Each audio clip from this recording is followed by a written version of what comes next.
फ़लस्तीन और पाकिस्तानी अवाम दो कालिब यकजान। पाकिस्तानी शहरी फ़लस्तीन के हमात पे सड़कों पर आ गए। शहर शहर फ़लस्तीन के हक में रैलियाँ, इसराइल मुर्दाबाद के नारे। लाहौर, कराची, रावलपिंडी में शहरी सड़कों पर आ गए। मुजाहिरीन का गजा पर बमबारी बंद करने का मुतालबा किया जा रहा है। फ़लस्तीन और पाकिस्तानी अवाम दो कालिब यकजान। पाकिस्तानी शहरी फ़लस्तीन के हमात में सड़कों पर आ गए। शहर शहर फ़लस्तीन के हक में रैलियाँ निकाली गईं।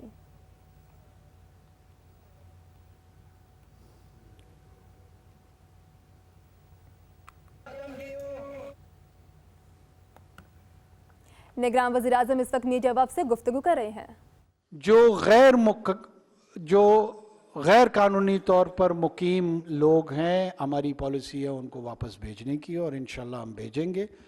ये एक हफ्ते या 2 हफ्ते या 3 हफ्ते का काम नहीं है। इसमें सूबों के भी अपने चैलेंजेस हैं, सूबों ने हमारे साथ शेयर किए हैं। वफाक अपने अंदाज से इसको देख रहा है, बाकी सूबे भी देख रहे हैं। इसमें हम एक ऐसी रैशनलाइज पॉलिसी इम्प्लीमेंट करेंगे जिसमें किसी एक मखसूस सूबे पे इसका फाइनेंशियल बोझ ना पड़े, कोई एडमिनिस्ट्रेटिव एनार्की की तरफ ना जाए, और ये तमाम चीज़ें इस अंदाज में होंगी कि ये स्मूथ इम्प्लीमेंटेशन की तरफ जाए। साथ में जो अफ़गानिस्तान के साथ हमारे ताल्लुकात हैं, हम इस बुनियाद पे कोई उनसे तर्क ताल्लुकात करने की तरफ नहीं जा रहे हैं। हम चाह रहे हैं कि हमारा ताल्लुक उनके साथ जो मुरव्वजा उसूल हैं बैनुल-अक़वामी, जिनमें वीज़ा का तरीक़ाकार होता है, जिसमें पासपोर्ट का तरीक़ाकार होता है, उस तरह की आमद और रफ्त का निज़ाम जो है हमारे और उनके बीच में इस्टेब्लिश हो। इसका फ़ायदा हम समझते हैं पाकिस्तान की रियासत को है सबसे पहले, और साथ में उनको भी है, और हमारा एक सेहतमंद ताल्लुक़ अपने हमसाये से होगा। ये हमें एक गैर सेहतमंद ताल्लुक़ लगता है। बांग्लादेश के 246 रन के हदफ के ताक़ुब में न्यूजीलैंड की बैटिंग जारी है। बांग्लादेश ने मुकर्ररा 50 ओवर्स में 9 विकेटों पर 245 रन बनाए। बांग्लादेश की तरफ से मुशफ़िकुर रहीम 66 रन बनाकर नुमाया रहे। मोहम्मदुल्लाह 41, शकीबुल हसन 40 और मेहदी हसन ने 30 रन बनाए। न्यूजीलैंड की तरफ से लोकी फर्गूसन ने 3 खिलाड़ियों को आउट किया। ट्रेंट बोल्ट, मैट हेनरी 2-2 और मिचेल सेंटनर और ग्लेन फिलिप्स ने 1-1 विकेट ली। बांग्लादेश के 246 रन के हदफ के ताक़ुब में न्यूजीलैंड की बैटिंग जारी है। बांग्लादेश ने मुकर्ररा 50 ओवर्स में 9 विकेटों पर 245 रन बनाए। लाहौर से अहम खबर है। लाहौर पुलिस के साबिक इंस्पेक्टर आबिद बॉक्सर के घर पुलिस का छापा और आबिद बॉक्सर को गिरफ्तार कर लिया गया है, जबकि आबिद बॉक्सर को पुलिस को धमकियां देने के इल्जाम में सीआईए पुलिस ने हिरासत में लिया। इसी पर बात कर लेते हैं, अपने नुमाइंदे नोमान शेख हमारे साथ हैं। नोमान, कहिएगा क्या कार्रवाई की है पुलिस ने? जी बिल्कुल, अब से कुछ देर कबल जो साबिक inspector Punjab police Abid boxer के घर मॉल्टन के इलाके में रेड की सीआईए पुलिस ने, और सीआईए पुलिस ने इनको गिरफ्तार कर लिया। सीआईए जराये के मुताबिक जो उनसे बात हुई तो उनका ये कहना था कि आबिद बॉक्सर के मुख्तलिफ जो ममालिक है वहां पे अंडरवर्ल्ड के साथ राब्ते हैं। इसके अलावा शहर में बदमाशी जो है उसको ये परवान चढ़ा रहे हैं, और इसके अलावा कई ऐसे लोग हैं जो कि शहर का अमन खराब कर सकते हैं। आबिद बॉक्सर उनके साथ राब्ते में थे। तो फिलहाल तो इनकी जो साबका बी लॉग्स हैं, उसके अलावा पुलिस ने इनके खिलाफ काफी मालूमात इकट्ठी की हुई हैं, तो उस पर सीआईए पुलिस ने इनके घर रेड करके इनको गिरफ्तार किया। उन्होंने सीआईए मॉल टाउन जो है वहां पर मुंतकिल कर दिया गया, लेकिन इनके खिलाफ अभी कोई नया बाकायदा मुकदमा दर्ज नहीं किया गया। धमकियों का जिक्र भी है, क्या धमकियां दी थी आबिद बॉक्सर ने? जी, इन्होंने साबिक पुलिस अफसरान जो थे कई उनको धमकियां लगाई थी। उसके अलावा जो पुलिस का निजाम है उसके खिलाफ भी ये बोलते रहे, क्योंकि ये खुद पुलिस से गए हुए थे। तो इनके खिलाफ पहले काफी कार्रवाई पुलिस की जानिब से होती रही, मुख्तलिफ मुकदमात इन पर दर्ज किए गए थे, ये बैरून मुल्क चले गए थे। लेकिन वैसे ही जब वापस आए, मुकदमात इनके खत्म हुए, तो उसके बाद उन्होंने कई पुलिस अफसरान के खिलाफ जो नानज़ेबा अल्फाज जो है वो इस्तेमाल किए थे और उन्हें धमकियां भी दी थी। लेकिन अभी ताहाल इनको गिरफ्तार किए गए। इनके खिलाफ अब क्या नया मुकदमा दर्ज किया जाता है, इसका फैसला जो है वो पंजाब पुलिस के ऑफिशियल जो है वो अब करेंगे। बहुत शुक्रिया नोमान शेख।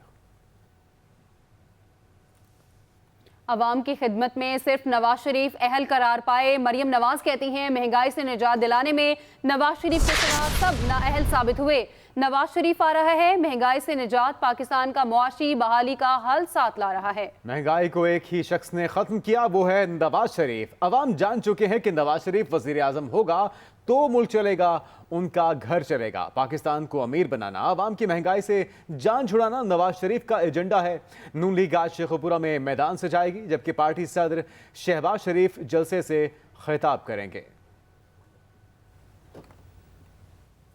जुडिशल कॉम्प्लेक्स हमला केस चौधरी परवेज लाई के जुडिशल रिमांड में 24 अक्टूबर तक तोसी कर दी गई। एटीसी जज अबुल हसनान जुल्करनैन की रुखसत के बायस परवेज लाई को ड्यूटी जज के सामने पेश किया गया। चेयरमैन पीटीआई के बगैर इलेक्शन कोई साख नहीं होगी। सदर पीटीआई चौधरी परवेज लाई की सहाफियों से गैर रस्मी गुफ्तगू की गई। कहा चेयरमैन और वाइस चेयरमैन पीटीआई साफिर केस में सुरखरू होंगे। सुप्रीम कोर्ट के फैसले के बाद नवाज शरीफ और जहांगीर तरीन तो रह गए। पता चला पैगाम रसानी हुई है अडयाला के अंदर, कोई तजावीज़ मांगी गई है पंजाब में पीटीआई की टिकटों के हवाले से। वहाँ तो कोई हो ही नहीं सकता।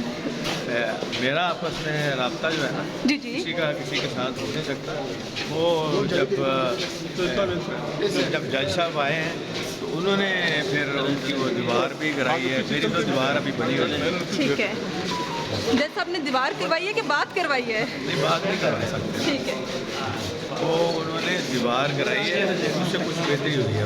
क्या कहते हैं, पीटीआई के साथ रहेंगे या छोड़ देंगे? सवाल इसलिए नहीं अच्छा लगता कि ये 5 महीने से जेल काट रहा हूँ, तो हम सब मजबूती के साथ हैं।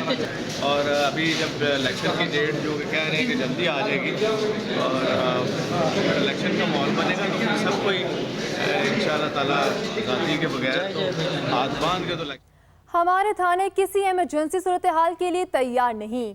एसएचओ अगवा का वाक़या हुकूमत की रुस्वाई का सबब बना। अगर थानों से एसएचओ समेत एहलकारों को डाकू ले जाएं तो बाकी क्या बचा? मुगवी एसएचओ एहलकारों को फौरी बाजियाब कराया जाए। निगरान वज़ीर सिंध मकबूल बाकर की डीआईजी लाड़खाना को हुक्म। कहा थानों में तैनात पुलिस एहलकार ड्यूटी पर मौजूद ही नहीं होते। और महंगाई का तूफान ना रुक सका। रोजमर्रा इस्तेमाल की 17 अशिया के निर्ख मजीद बढ़ गए। इदारा शुमारियात ने महंगाई की हफ्तावार रिपोर्ट जारी कर दी है। महंगाई से सबसे ज्यादा मुतासर 17 से 22 हजार माहाना आमदन वाला तबका हुआ है। महंगाई की शरह 39.46% रिकॉर्ड की गई। एमडी कैट के नताइज मंसूख किए जाने पर उम्मीदवार और उनके वालिदैन ने कराची प्रेस क्लब के बाहर एहतजाज किया। एहतजाजी तलबा का कहना था कि हर साल एमडी कैट में बेज़ाब्तियाँ देखी जा रही हैं। हमने अपनी नशिस्तें महफूज कर ली हैं मगर दोबारा इम्तिहान देना मंजूर नहीं। जबकि उनके वालिदैन ने कहा निगरान वज़ीर सिंध ने नताइज मंसूख करके गैर संजीदगी का मुजाहरा किया। उम्मीदवार ज़हनी दबाव का शिकार हैं। उन्होंने मुतालिबा किया कि पेपर लीक में मुलव्वस अफराद के खिलाफ कानूनी कार्रवाई की जाए।